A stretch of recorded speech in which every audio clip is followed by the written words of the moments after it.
Hello and welcome to your workout. Today we're going to be practicing hip hinges, also known as deadlifts, but because this might be the first time you're really trying to clue into this, might be the first time that you're learning this, or it might even just be your first time back in a while, or even if you know deadlifts and hip hinges really, really well, we're still going to spend some time on it. So we won't need that much equipment today because we're not going to make this super intense. We'll need a foam roller. I do like the long 3-foot ones, but if you have a short one, that's not a problem. We'll make do. And then you'll also need a long, light resistance band. I have this long, straight one, like if you're a client of mine, like you'd get in the client starter kit. But if you don't have something like this handy, maybe you have one of those really big loop bands, that's okay. Just make sure you have the lightest one possible.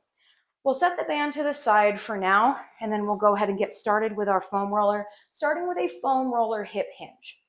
Now, I do want to say that sometimes when we start with hip hinges, there's a lot, it looks very simple, but there's a lot of finicky little details that we're going to think about a lot now at the beginning, so that we can really practice this, get really comfortable doing it, so that later down the line, we can just focus on like moving heavy shit and lifting weights and having it be a little bit more fun.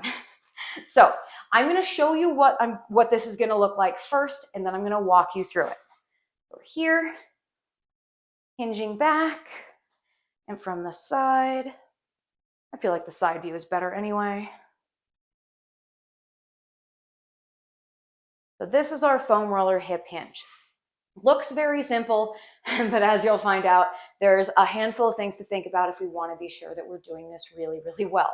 So if you want to go ahead and follow along now, go ahead and grab your roller. You're going to start with your roller at about hip height. So just right across your hip bones. You're going to take your hands out wide, setting your hands onto the roller, pressing into them a little bit because otherwise it'll fall down. So press your hands into the roller. We're going to think about our shoulder rotation drill. We're going to externally rotate, rolling our shoulders down our back, keeping our chest nice and lifted. I'm going to show you from the side. You're going to think about that dead bug core next. So tucking your ribs down, tucking your tailbone under just a bit, bracing the front of your core. So you're going to squeeze the front of your core for a nice activation in the front. Then you're going to press your hands into this roller for a nice activation in the back. This is going to make your trunk super, super stiff. So you're going to hold this. You're going to keep your knees soft, but they're not going to bend. Your hips are going to push back behind you like you're trying to close a car door with your butt. Doesn't have to go back super far. The roller is going to move down your legs. Then you're going to keep that nice bracing in your core, pressing down with the hands, stand up tall. Again, tuck your tailbone a little bit, tuck your ribs, brace your core. Hands press, hips back. And then as you come up this time, you're going to think about squeeze your butt, stands you up tall. Now, we're going to keep going just like this, nice and slow, hinging back and lifting up. If you're noticing that you're kind of rounding forward like this, I want you to press your hands into the roller and lift your chest. If you're noticing that your back is kind of hurting, make sure you're not leading with your tailbone, arching your back as you're hinging. You want to keep your low back nice and long. If your knees are hurting, double check that they're not traveling forward and you're doing a little half squat thing. Keep your knees back. Your knees should stay right over your ankles this entire time. If you're still with me, let's do 3 more. But if you'd like a break, you can go ahead and cool it. And we'll catch up. I'll catch up. I'm the only one here. Me and my personalities. Good. Hinging. And coming back up. Lovely. If you were like, wow, that was weirdly hard, welcome to hip hinges. Look really simple. There's a lot to think about. If you're thinking, wow, that was super boring, good for you. That's cool. Now is a chance to really focus on your form and get super nitpicky with yourself and make sure that all your positioning is awesome. So we're going to go ahead and alternate this with an upper body thing. So we're going to go ahead and take our long resistance band. You're going to hold it in either end like a jump rope, and then you're going to put the center of it underneath your little feet. So from here, we're doing a band bent over row. So this is a very similar position as our hip hinge. So we're going to think, well, actually, I'll show you first. You're going to hinge back just like we were practicing, and then you're going to pull your hands toward your hips. So this is exactly like that seated band row that we've done in earlier workouts, except now instead of sitting on the ground with your legs out in front of you, we've now taken that exact same position and you're now standing up. So what you're going to do, holding on to your band, you're going to find that same activation in your core. Tuck your ribs just a little bit, tuck your tailbone. Now, when I say tuck your ribs, if your ribs are already stacked and tucked, you don't need to tuck them more. Basically, we're just aiming for that nice neutral spine and nice easy brace to the core. So tuck and brace, poke your hips back behind you, again, like you're trying to close a door with your butt, and then we're going to hold here. Now, this hold can ask a little bit much of our low back. So if you're feeling anything in your low back, I want you to squeeze your low belly like you're trying to pull your hip bones towards each other. Then you're going to go ahead and have your arms totally extended, externally rotate, roll your shoulders down your back, and then pull your hands up to your hips. Hold and pause for a second and release. Again, row and release. Nice and slow. You might not have the most sensation here, and that's okay. You might have a ton of sensation here, and that's okay too. If you're having lots and lots of sensation to the point where you kind of can't control it, or you're feeling like you can't add a pause at the top, go ahead and take your hands all the way to the very edge of that resistance band so you have a little bit more room. Let's do 3 more. We're not going to do a million here. If you're noticing your low back is starting to activate, go ahead and check in with that tuck in your core activation. Last row. Release, and go ahead and step off of that. Yay. All right. Go ahead and set that band to the side. We're going to go back to our roller and practice our hip hinges again. If you want to move around a little bit before we get there, that's totally fine. Then when you're ready, let's go ahead and grab this. Roller's going to go over your hips, so I'm going to show you from the side. We're going to brace our core, hands press in, ribs are tucked, tailbone is tucked, core is active. Here we're going to try a new thing. So as we hinge back, you're going to think about pausing with your hips all the way back, and then you're going to think squeeze your butt helps you stand up tall. Again, hinging back, and then squeeze your butt just a little bit helps you stand up tall. Now, one thing that can happen when we're practicing this is as we squeeze, we'll end up rounding our low back like crazy and kind of peeling ourselves up like this. We don't really want to do that because that's not going to feel amazing on your low back after you add weight. Right now, it probably will be fine because we're not really doing much load. But I want you to keep an eye on yourself, working out in front of a mirror if you can, or even setting up your phone to take a video. And if you're watching this on your phone, you can do that after. And then hinging away.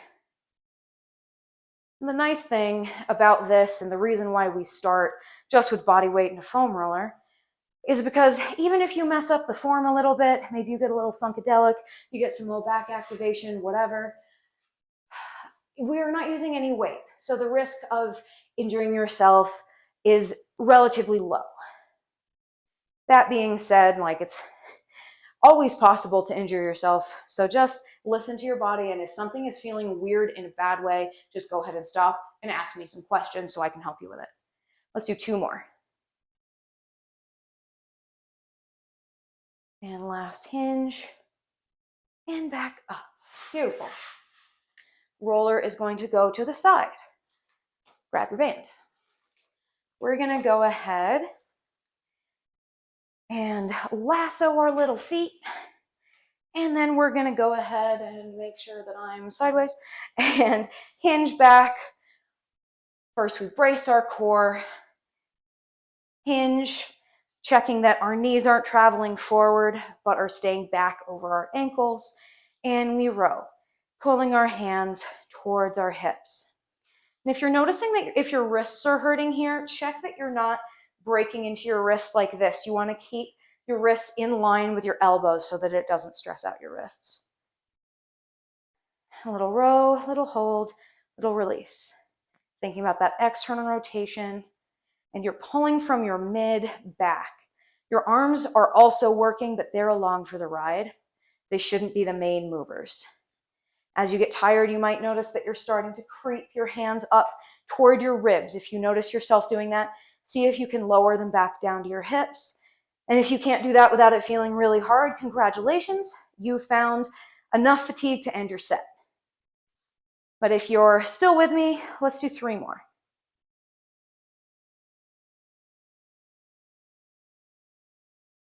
One more for good measure because I couldn't remember which one I started on. And then go ahead and release. Amazing. Now, there's a lot to think about with all of these movements. So we're going to aim for a little bit more frequency in terms of how many times you do this per week, as opposed to just hammering this to death in the workout. So we're just going to do each of those twice. Now we're going to go to a new set of exercises. So we're going to use our roller for this next one, and you're going to be up against the wall like this. Now, if you don't have enough space for the roller on the wall, you can use a door frame, but I don't love it because then you're not going to have a ton of room in here. So if you don't have room, you're basically going to do wall sit holds. I'm going to show you, actually, why don't I just show you first what we're going to be doing so you'll know whether or not you'll need to do the modification. Oh, there's a thought. All right, so we're doing a foam roller wall squat, which is like a wall sit, but extra. So we're going to be, don't do this yet, just watch me. We're just doing some little squats using the roller like this. Now, if you don't have room on the wall to do this, and if the door jamb is feeling a little bit iffy, you're going to go ahead and do wall sits like we've already practiced, where you're basically just sitting up against the wall doing a hold. Now, in the interest of not having you just sit here for 1,000 years while I'm talking, you are free to go into the hold. You could even make it harder by going to a little bit of a single leg or maybe a kickstand. And then you can hold, release, while you watch the video, just to kind of see what all we're doing.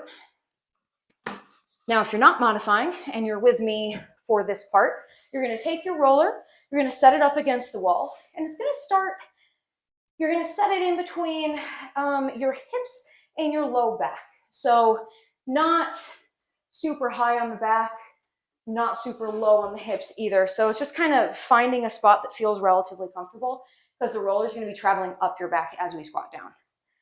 So leaning up against the wall, you're going to walk your little feet out just enough that you have a little bit of a triangle happening. And then we're going to go ahead and squat down. So here we're just trying to think nice and tall from our hips to our head. Bend your knees until you come to maybe about 90 degrees. And then you come back up. Maybe you found that you were a little bit close, your knees went way over your toes and it really hurt your knees. If that was you, go ahead and take your feet farther out. If you are more mobile, you can go down lower than 90 degrees. That's fine. And don't be afraid to play with your foot position to see if you can find something that feels the best for you. Nice and slow like this, we'll lower down, we'll come up. You might be feeling a lot of quads here, which is fine. That's what we're pretty much working. And if you want to experiment, you can squat down and then think about squeezing your butt muscles as you come back up. Squatting down, squeeze your butt, quads and butt push you up. Let's do 3 more. And then if you've had enough, go ahead and stop. And I will catch up to you. Last one. And back up. Lovely. All right. Roller is going to stay to the side for now. We're going to go back to our band. You're going to go ahead and lasso your feet. Whoop. Fail to lasso your feet. I'll walk a little closer so you can see. And now from here, we're going to do a bicep curl. Now, bicep curl, pretty easy thing. We're thinking about using the front of our arm, curling our hand up towards our shoulders. Now, that's why we also want to use a fairly light band so that when we curl up, we can actually do that. So here, I'm going to be nitpicky about positioning because it's me and you're welcome. You're going to go ahead and take a little tucked core. So getting that stack. So tucking your ribs, tucking your tailbone, little brace of the core. And then you're going to curl your hands up and let them go down. Now, when you come up, the band's resisting you. When you're coming back down, the band is actually pulling you down too, so it's helping you quite a bit. So I really want you to control the lowering part, really slow that part down. And if your band is a little bit too hard, step on it with just one foot. And if it's still too hard for that, you can sit in a chair and take it under your butt. So you're like this. Any is fine. My band is good for about here, so that's what I'm going to do. Nice. And something we want to keep an eye on is making sure that we're not swinging our elbows forward or arching our back and trying to momentum it up. It's easy to, when things get a little bit harder, a little bit something that we're not used to start just making it as easy on ourselves as we can, because your body doesn't care. It's just going to try and get it done. So just being mindful of where your arms are, maybe watching your elbows to make sure they're not swinging forward. And let's do 2 more. Nice and slow on the way down. Last one. Lovely.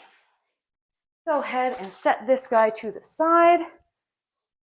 Grabbing our roller again. Roller goes up against the wall, over our tailbone or maybe our low back, depending on what's comfortable for you. Walk your feet out just a bit for that little tripod. Take some time getting comfortable here, because I'd rather have you take some time on the setup and maybe lag a little bit than rush it and hurt yourself or fall down. Okay, I like hands on my hips personally, but you can put them wherever you like. And when you're ready, we're gonna squat down. Think about squeeze your butt on the way up. Squat down, squeezing up. Now, if you've done this a few times, you might experiment with seeing if you can get a little bit lower. If you have only done this a couple of times, you might be doing squats at half the depth that you did before. Neither is better or worse. It's just you meeting yourself where you are. So just see where that is. And don't get mad at yourself if you're not meeting your own expectation. Because expectations are all well and good, but they shouldn't be an excuse to yell at ourselves. Because if you're showing up and doing something that's hard enough that you're feeling it and you're working and you're trying, you're going to get stronger. And it doesn't matter if you're doing the most compared to what you saw on Instagram yesterday. Let's do about 3 more. And remember that you can stop at any time. Last one. All right, very cool. Go ahead and set that to the side. Last bicep curls as well. Lasso your foot, stacking your core, bending your elbows, hands coming up toward your shoulders. Remember that you can take this option if you'd like, if you're sitting in a chair. I'll show you what that looks like on a stool, because that's all I have. If you're on a chair, you might need to choke up on the band just a bit.